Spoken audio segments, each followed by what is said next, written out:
So welcome back guys to another video, and today I'm going to be talking about my first impressions, my thoughts so far on Xenoblade Chronicles 2 for the Nintendo Switch.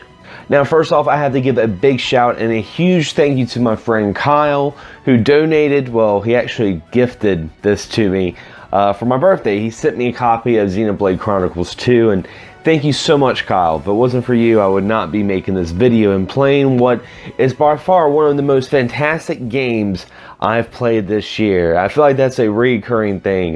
2017 has just been amazing so far. But yeah, so where do I start with Xenoblade Chronicles 2? First off, I want to say a common question I get from a lot of people. Do I have to beat Xenoblade Chronicles 1 to enjoy this sequel? No, you don't.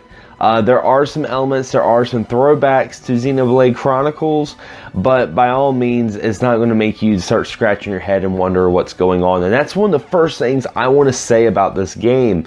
You know, being a huge JRPG fan, sometimes, especially now, I feel like I have to get in a certain mindset to play JRPGs, because some of them just feel like such an investment, you know, getting into the story, learning the battle system, getting connected to the characters, where Xenoblade Chronicles 2 does that in such a great way. From the moment I started playing the game, I was feeling connected with the main character, Rex. I was like, man, this is kind of cool, because, you know, it's kind of like the world is kind of apocalyptic in a very beautiful way, in the sense that there's a lot going on with the world, but it's not like, you know, down and destroyed and looks awful. It actually looks really beautiful, seeing this sea of clouds, because there's not that much land left, and seeing people live on these big creatures called Titans, and just exploring this overwhelming environment that is Xenoblade Chronicles 2. But at no point was I playing this game where I was just like, I have no idea what's going on.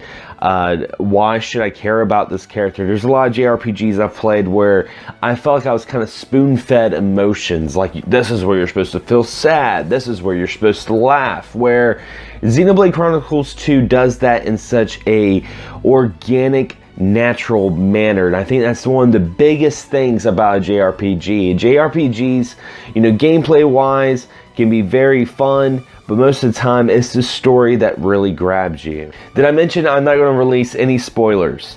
I'm about 3 or 4 hours into the game, and I was like, you know, I'm not going to talk too much about the story per se, because I want you guys to play the game and enjoy it. Because even after chapter 1, it took me about 2 hours to do chapter 1. I was like, this game is freaking amazing.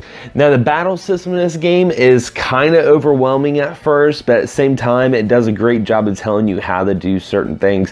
One of the things they really added to this game that's been really interesting is the fact that you have blades. There are like almost like these people that infuse with you and are connected emotionally and physically, and they become your weapon. And it kind of adds a little bit more strategy to it, because this game, a lot like the other Xenoblade games, where you can kind of run freely and battle any monster that's on the map, and sometimes you'll be walking around and you'll see an enemy that's like level 18, and you're like, man, I don't need to fight that, I'm only level 4.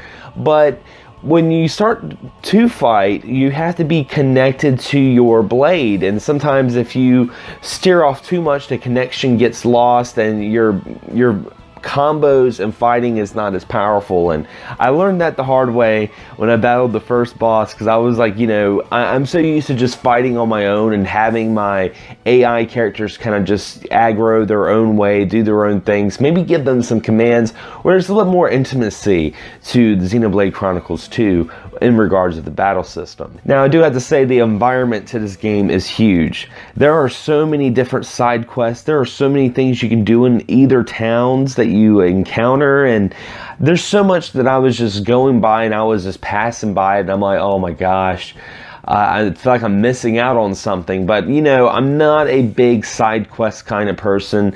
That's usually when my replayability comes in, and I feel like this game's going to have a lot of that, because sometimes when I play a JRPG, I just want to go through the story, and then I'll go back and play the side quests and stuff like that. And I feel like this game's going to have a lot of replay value in that sense and regard, especially since I'm already in chapter 2, almost to chapter 3, and I'm already falling in love with the characters. So it is definitely, this game feels like a classic JRPG in the sense that, you know, when I was playing it, I felt like I was playing a PS2 game, if that makes any sense. That era is totally infused with this game. It feels like an old school JRPG. Some essence of it made me think of Grandia, especially with the characters, how they talk while they're in battle and do certain things. It made me think of the Tales series. It made me think of Skies of Arcadia when the environment, which is a huge plus. Also, the character voice acting, you can download the Japanese voice acting with English sub, which is usually what I do,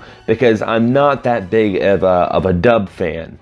I feel like a lot of the translation and emotions lost when you listen to a dub or watch a dub.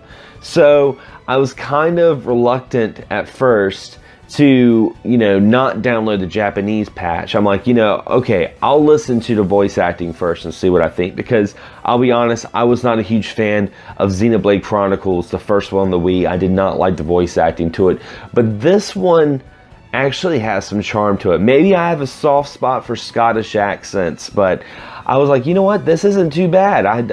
I kind of like this. And so I haven't played it in Japanese yet. I don't know if I'm going to download the Japanese patch, because now I feel like I'm kind of involved with the characters, and I like the way Rex sounds. I like the way Pyra sounds. I feel like it's got so much sense of humor, so much charm. The Scottish accent really adds a little twist to this like JRPG, this like sci-fi fantasy world. So yeah, I mean, that right there really makes me enjoy the game, because it adds more of the inclusion, adds more to the environment, adds more to the organic storytelling that Xenoblade Chronicles 2 really has to offer us. So overall, Xenoblade Chronicles 2 is a must-have for any Nintendo Switch owner. And man, with Christmas right around the corner, this is going to be a great Christmas gift. And I feel like, you know, our younger generation is going to get this, you know, under the tree. And, you know, 10 years from now, they'll be making a video like this, being like, oh, my Xenoblade Chronicles 2 memories, and talk about their nostalgia.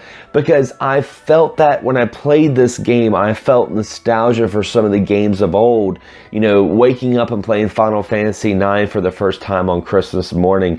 That's really the feelings I got from this. And if you have a Nintendo Switch and you enjoy JRPGs and you have not played this game, go play it. It's freaking amazing. Anyway, guys, leave a comment below. Tell me what you think about Xenoblade Chronicles 2, and also try not to leave any spoilers, not just for myself, but for some other viewers of the channel, because I'm going to try to play some more after I'm done filming, actually.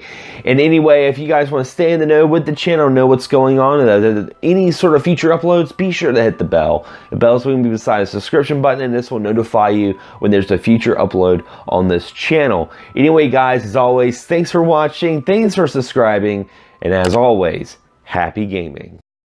Can't get enough of Excess Gaming Podcast? Be sure to check out our audio podcast on Podomatic.com. You can also subscribe to us on iTunes. And if you have a YouTube channel or podcast you'd like to share, be sure to check us out on Facebook on our group page and join the community. As always, guys, thank you so much for all the support, and happy gaming.